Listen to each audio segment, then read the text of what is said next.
Hi everyone, welcome to channel. So last video में मैंने discuss करा था कि अव्युक्त का डायग्नोसिस हमें क्या मिला था, और आज मैं डिस्कस करने वाली हूँ कि अव्युक्त का डायग्नोसिस के लिए हमने पूरा क्या प्रोसीजर फॉलो किया था। बिकॉज अव्युक्त को ऑलरेडी एक प्रॉब्लम था और उसके लिए ऑटिज्म होना एक दूसरा मेजर प्रॉब्लम था, तो डॉक्टर को लग रहा था कि एक बच्चे को दो चीज़ें होना थोड़ा सा पॉसिबिलिटी कम है, हो सकता है ये चीज़ें इंटर रिलेटेड हो। एंड वो सबसे पहले सस्पेक्ट कर रहे थे पैरानियोप्लास्टिक सिंड्रोम। उसमें ये होता है कि अगर आपकी बॉडी में कुछ भी ऐसी प्रॉब्लम चल रही है जहाँ पे आपकी बॉडी को फाइट करना पड़ रहा है, उसको एंटीबॉडीज़ बनानी पड़ रही हैं, तो कई बार क्या होता है कि ब्रेन ऐसे सिग्नल देता है कि बॉडी ज़रूरत से ज़्यादा एंटीबॉडीज़ बनाने लगती है और फिर वो आपके अपने न्यूरॉन्स को डैमेज करने लगता है। इस वजह से ऑटिज्म जैसे सिम्टम्स दिखते हैं कि बच्चा लंग डेवलपमेंट डिले कर रहा है, और कीमोथेरेपी का भी साइड इफ़ेक्ट होता है, उसमें भी डेवलपमेंट डिलेज होते हैं।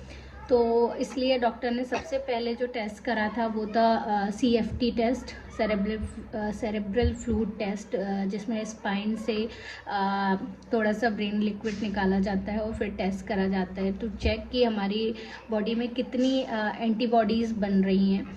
सो टचवुड वो अव्युक्त का थोड़ा नॉर्मल आया था, एक एंटीबॉडी आई थी, बट डॉक्टर ने बोला कि वो इतना ज़्यादा नंबर उसका हाई नहीं है कि हम लोग उस पर ध्यान दें ज़्यादा। स्टिल वो 3 महीने उसका IVIG ट्रीटमेंट चला था, जिसमें दूसरी एंटीबॉडीज़ दी जाती हैं जो उस एंटीबॉडी को सप्रेस कर दे।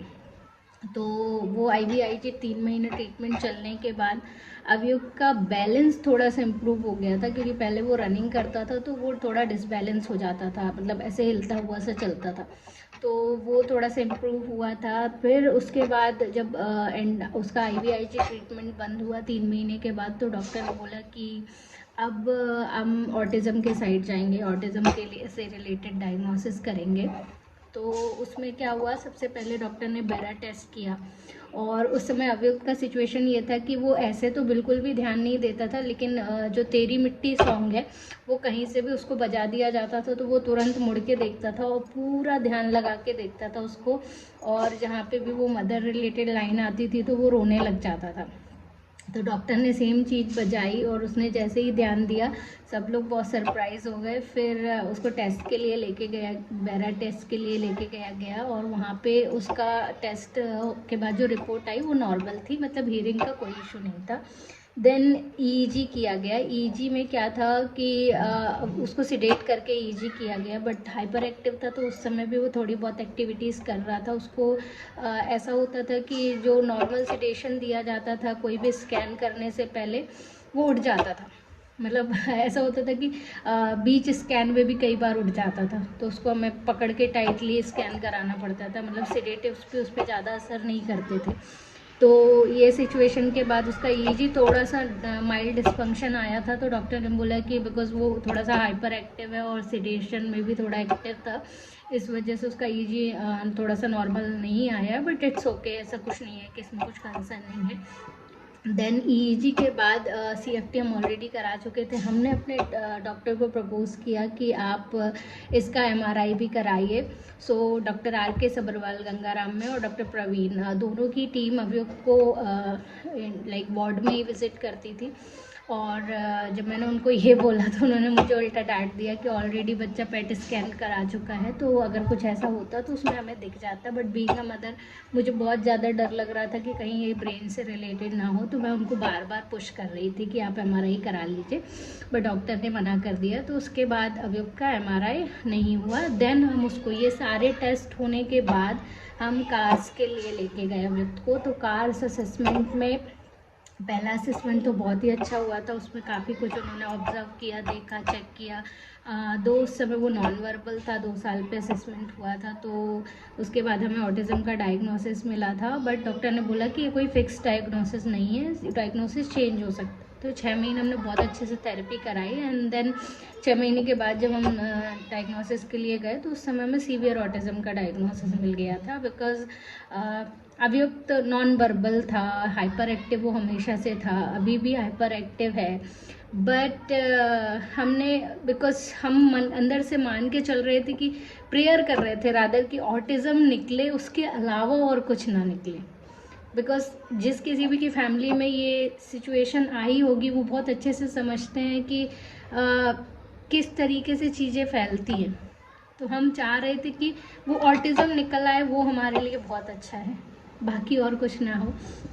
तो टचवुड वो ऑटिज़म निकला, फिर हमने थेरेपी स्टार्ट करी। आज की डेट पे अभी वो नीड बेस्ड कम्युनिकेशन कर लेता है और वो डे बाय डे बहुत अच्छा कर रहा है, मैं बोलूँगी, कंपेयर टू अदर किड्स जो जिनका हाइपर एक्टिविटी सेटल हो जाता है। अभी तक अभियुक्त का हाइपर एक्टिविटी सेटल नहीं हुआ है। इवन मैं जितने भी थेरेपिस्ट से मिलती हूँ वो उनको पहले वन गो में तो उनको लगता है कि नहीं नहीं अभियुक्त तो कम हाइपर एक्टिव है, सेटल्ड है, लेकिन जैसे जैसे वो थेरेपीज कराने लगते हैं उनको पता चलता है कि हम 2 साल की एज से लगातार बच्चे की थेरेपी करा रहे हैं, 1 2 3 थेरेपी लगातार हो रही हैं, फिर भी उसकी हाइपर एक्टिविटी कम नहीं हो रही है। तो फिर उनको रियलाइज़ होता है कि नहीं, इसको मतलब एक्सट्रीम हाइपर एक्टिव है, वो एक जगह टिक नहीं सकता है। आइडल सिटिंग तो है ही नहीं।